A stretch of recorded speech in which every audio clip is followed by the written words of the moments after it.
আসসালামু আলাইকুম, কেমন আছেন আপনারা? আমি ভালো আছি। একটা নিউ ব্লগ শুরু করলাম আমার বাসা থেকেই। তো কিছুক্ষণ পরে হচ্ছে গিয়ে বের হব। আমি হচ্ছে একটু ডেন্টালে যাব। আমার দাঁতের হচ্ছে ট্রিটমেন্ট চলতেছে। আমি হইলো রুট ক্যানেল করাইতেছি। কয়টা দাঁত? একটা, দুইটা, তিনটা দাঁতে হচ্ছে রুট ক্যানেল করাইতেছি।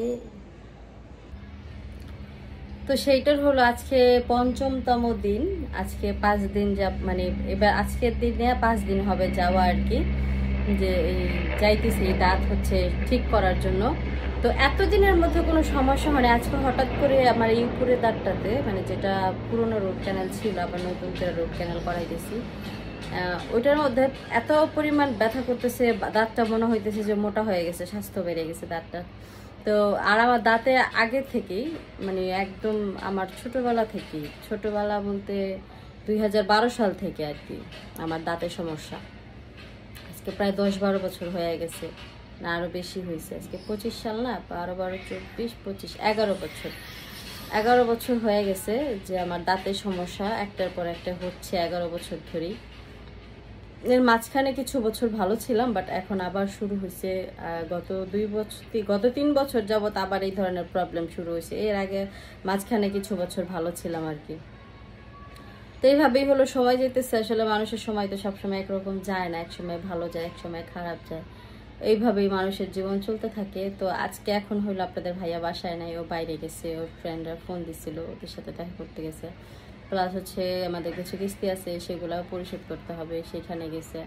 আর আমার তেমন কোনো বাসায় কাজ নাই। আমি হচ্ছে গিয়ে রান্না বান্না করলাম, এখন বিছানা টিছানা গুছিয়ে আমি হচ্ছে গিয়ে চলে যাব, 4টার মধ্যে চলে যেতে হবে। তো ততক্ষণ সবাই আমার সাথে থাকবেন, ভিডিওটা দেখবেন, ভালো লাগলে সাবস্ক্রাইব করবেন, লাইক কমেন্ট শেয়ার করবেন। তো সবাই ভালো থাকবেন। আর হচ্ছে গিয়া পুরো ভিডিওটা কন্টিনিউ করবেন। ভিডিওর মধ্যে অনেক মজার মজার কথা আছে, মজার মজার দৃশ্য আছে, মানে আনন্দ আছে আর কি। ফ্যামিলির সাথে অনেক আনন্দ করছি। এমনিতে তো আসলে আমার বাসায় মা কখনো আসে না, খুবই কম আসে। মার বাসায় যাওয়া বন্ধ করে দিছি, সেজন্য হচ্ছে মা আসছে। তো এর জন্য আমি অনেক খুশি হয়েছি যে না, মা অ্যাটলিস্ট আমার বাসায় আসছে।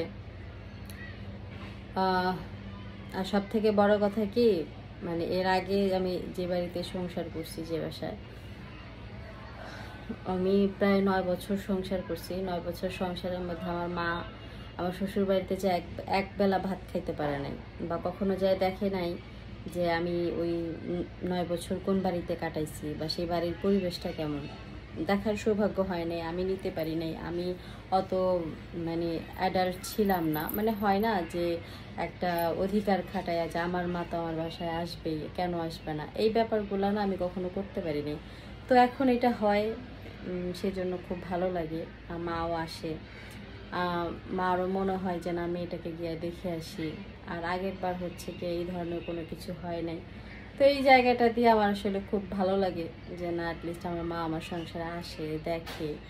আমার শাশুড়ির সাথে আমার মার একটা ভালো বন্ডিং আছে। আগের শাশুড়ির সাথেও ছিল, তবে এত বেশি ছিল না। মানে এই শাশুড়ির সাথে যতটা ভালো, এতটা ভালো ছিল না। তবে আগের শাশুড়িকে আমার মা মন থেকে অনেক বেশি ভালোবাসতো, রেসপেক্টের জায়গাটা অনেক বেশি ছিল। তার কারণ হচ্ছে আমার আগের শাশুড়ি অনেক বেশি অনেক এজের ছিল।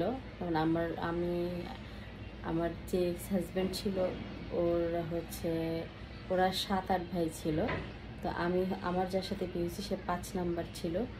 তো 5 নাম্বার না, সরি 6 নাম্বার ছিল। আচ্ছা, বড় মেয়ে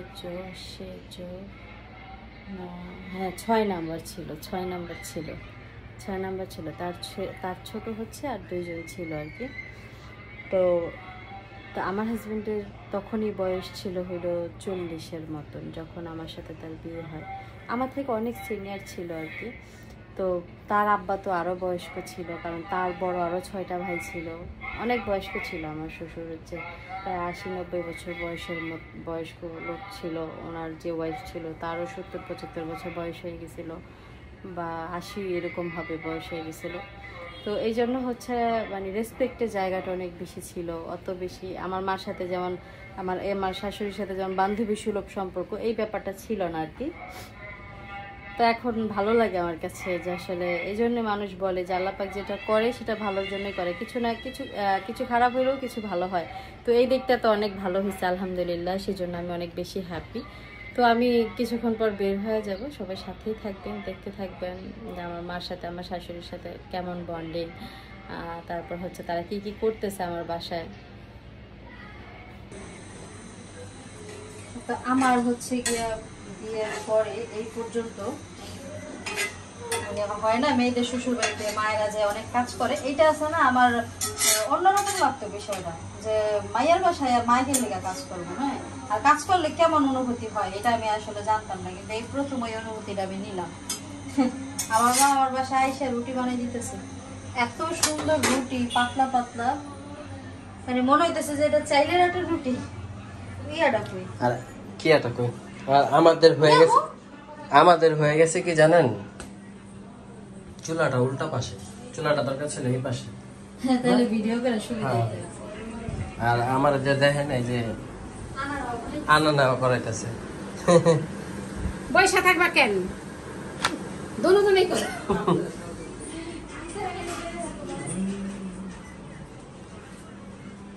এই হলো বিষয়। কোনো দিক দা বেলা হওয়ার লগে লগে যাতে বাজারটাও হয়ে যায় না, তাহলে আর কি সবাই একসাথে বসে খাইতে পারবো। আর বাচ্চারা দেখেন, বাচ্চারা কি করতেছে, এই দেখেন বাচ্চা, তারপর আমার আব্বু, চিন্তা করছেন সবার হাতে হাতে ফোন, কি যুগ বললো, কি জামানা বললো। আর এক সময় তো মনে করেন মোবাইল কি জিনিস টুকি দেখতে পারি না, বুঝছে। হ্যাঁ, সারা পথের সময় যে আমার বড় ভাই যখন ফোন চালাইতো, আমি যদি চাইতাম 10 মিনিট লেগে পাইবি, হ্যাঁ গেমস খেলবি, হেল্প দিয়ে দিবি, ওই যে সাপ গেমটা, হ্যাঁ হ্যাঁ হ্যাঁ, ওটার খেলা নিয়ে আমগো বাসায় সবাই 5 মিনিট করে টাইম পাইতাম। হ্যাঁ, পরে আমি আবার বড় ভাই কইতাম, ঠিক আছে ভাইয়া রাখা দাও, আমি টাকা জমায় ফোন কিনব।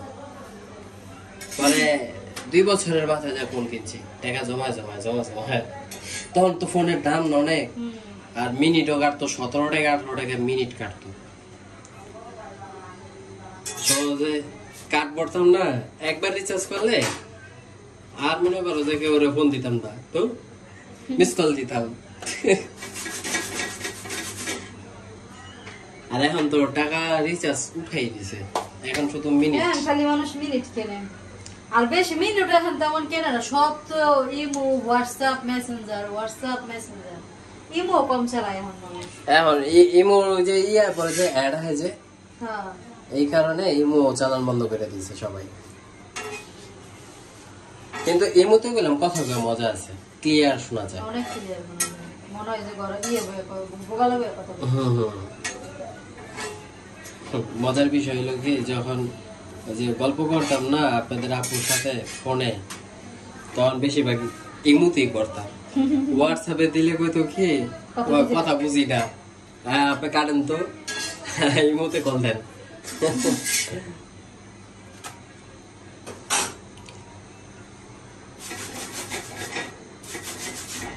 তো এই তো এখানে হচ্ছে সবার জন্য নাস্তা বানানো হয়েছে, গরুর মাংসের ঝোল আর হইলো রুটি, আর আসার পরে হলো শরবত বানিয়ে দিয়েছিলাম, তারপরে খাজা মাজা খাইতে দিছি। আমার শাশুড়ি আবার পাতা পাতা ভর্তা বানায়, বড়া বানায় আনছে, ওটা খাওয়াইছি।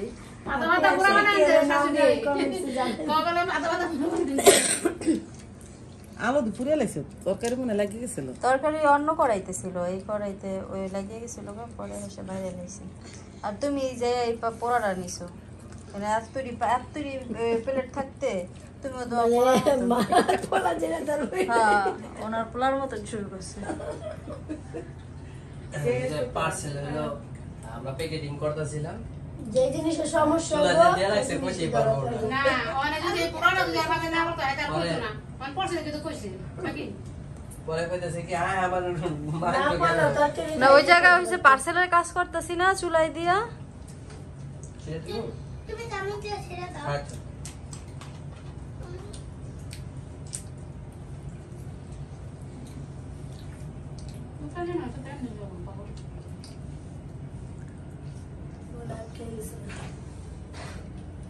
যা খাই কেমন হয়েছে?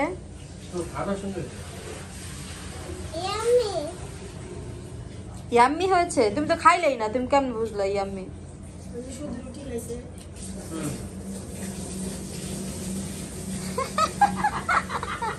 জাল দেখাইবো না, শুধু রুটি আসবো। ও দুনিয়াতে আইছে মিষ্টি খাওয়ার লেগা। সবুজনের মাইয়া হ্যাঁ, না ওই হিসাবে ভালো তো, আমিও মিষ্টি খাই, মাইয়াও মিষ্টি খাই। আমার দাদি খাইতো মিষ্টি, আমার দাদি ঝাল খাইতো না। আর তুমি হলো জাল খাও, ফলায় জাল খায় তাদের দুধ মিষ্টি এই যে সারাফাত চিনি দেওয়া কিছু খায় না। না। শাশুড়ি আদর করে চিনি দিয়া পিরিয়া হো দুয়া রে কল না, আমার বারবার চিনি খায় না। এ কল চিনি দিয়া ছিল কি করলাম জানো খাও রে ছিল দেখলা কি কইছি কুমু বলো। চিনি তোর ডুবা আগুন গেল লিবা যা, চিনি গেল ডিব্বা, আলু গেল ডিব্বা। মানে খিদার আগুন নিভে গেছে, ডুবা মানে ক্ষুধার আগুনটা নিভে গেছে।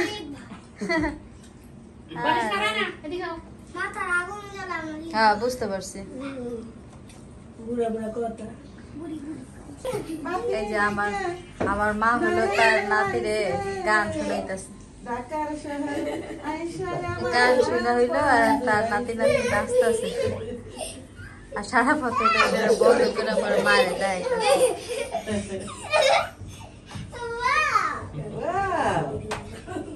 মা জামার পাত্তি দিও চিকচিক করতেছে। অন্ধকার যে বুঝা যাইতেছে হ্যাঁ হ্যাঁ, বাতি আছে কি করে ও দেখা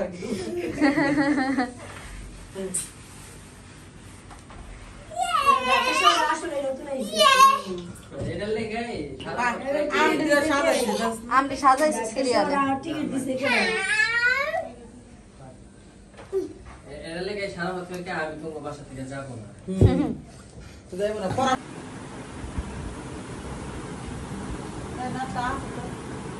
হ্যাঁ, ওই যে কাজ করা ছাড়া কাজ করাটা লিলে এবার পাটি যা পাটি দিয়ে দুটোটাই পার্টি ড্রেস, কিন্তু এটা বেশি করছে সেটা কম করছে। দেন পছন্দ ছিল এটি দেখছে তো বাইরের পেজে ছিল না। ও ইয়ে বিল্লালে রয়েছে হ্যাঁ হ্যাঁ, এমনি কিন্তু যদি 35 টাকা করে। আর এটা একটু ধরো। হ্যালো আসসালামু আলাইকুম তো এগুলো হইলো আমার পেজের, ঠিক আছে? কি আইয়া এগুলো হইলো আমার পেজের, ওগুলো হইলো আমার শাশুড়ি মা হলো আমার মার একটা কিনে দিছে, আর আমার শাশুড়ি মা একটা নিজে দিছে। তারা হচ্ছে অ্যানিভার্সারিতে পড়বে। হ্যাঁ, না না আমাদের ওই তারা হলো অ্যানিভার্সারিতে পড়বে। মারটা এটাও না, মারটাই না। আর আমার শাশুড়ি মারটা হচ্ছে এই যে ওরে লিয়ে গেছে তোমার লঙ্গি ও আচ্ছা, আপনি নিয়ে গেছে? আর এটা দিছি মানে পিয়ার মিটা তো হাতি দেউতে পারি না কাতে এবার কা কইছি যে বোর তো এমএস গাইছে তাই এই দিছি বোর তো ইউনিভার্সিটি আইআই পড়ছে। এইটা দিছি ছেলে রে আর এটা দিছি বিয়ে দে কেমন হইছে আমার বলে জানাই আমার সেখানে হ্যাঁ, অবশ্যই অবশ্যই। বিয়ে দে আমার তরফতে দেই দিই নিতে দিছি ছেলে ছেলে বউ এবার আমার তরফতে দিই বিয়ে থাকতো দুজন এক লোক আমি দিতাম আল্লাহ তো নিয়ে গেছে তো এই যে মা আর ভাবি হচ্ছে আমাদের বাসায় আসছে। আসার কারণ হইলো আমি হলো তাদের বাসায় অনেক দিন হয়েছে যাই না, তাই না? তো সেইটার হচ্ছে গিয়ে বিচার করতে আসছে আমি কেন যাই না। আর আমি ব্যবসা বাণিজ্য লয়ে হারাপে অনেক ব্যস্ত যাইতারে না, এর লেগা আমি আয়া করলাম হ্যাঁ গো দেখতে। হ্যাঁ, অনেকদিন আমারও ভালো লাগতেছে না, আমাদের দেই না কয়দিন ধরে বেশি বেশি দেওয়া ভালো না কম কম দেওয়া ভালো নিজে হুইয়া থাকে আমার মাইয়া। ভালো তোমার পোলায় এক রাত দিছে থাকতে লেগে বিয়ার পরে এখন লাগো না বহুত আছে দেখতে বড় হইছে ঝগড়া করে এরকম না দেখতে দেখতে বড় হইছে না এক থাকো কি বলছে দেখিছে হয় আবার তো এনার দেখা বাকি শেষ আছে আমার তো মনে চায় আমি এক রাত মাইয়া লয়ে ঘুমাই। না না ঘুমা লাগো না আর নাতি লিয়ে ঘুমাইও এই মেরে দিন পরে লয়ে যাবো এক সপ্তাহ দিয়ে থেকে বিজনেস কারো নতুন বিজনেস কি রে কি করতেছস দেখেন গাল গুলদা মুন্ডা কাটা আমি না লিপস্টিক দিয়ে দিলাম কি করলি এই একটা ল্যাপটা লুপটা ল্যাপটনের কে হয় নাই মনে হয় খাইছে যে কে সুন্দর করে হইতে দিছি খাইছে বলে একটু কমে গেছে না এলে গেল কি রে তা আবার করে দিয়ে দিল তো মানন দে বাড়াই দিলাম তো উনি জোর করে মুসুকে মুস্তাসুকে আল্লাহ কান্দ তো কাইন্দে দেব মুস্তাসুকে আমার কাছে